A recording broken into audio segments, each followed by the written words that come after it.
তুমি এই ছাগলের ঘাস খাচ্ছ কেন? আমি তো ছাগলের জন্য ঘাস নিয়ে আইছি। তুমি এই ছাগলের ঘাসটা খাচ্ছ কেন কও? চোরের মতো আমারই কয়ে খাইছো ঘাস? তোমার ছাগল ভাইকে খাইয়ে খাইছো? হুম?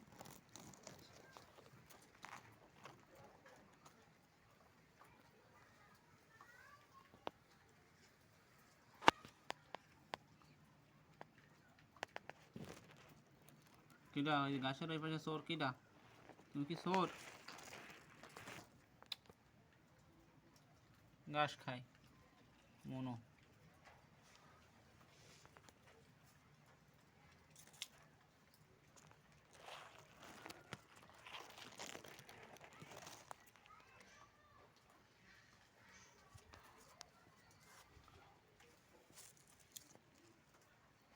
কিডা তুমি? কিডা?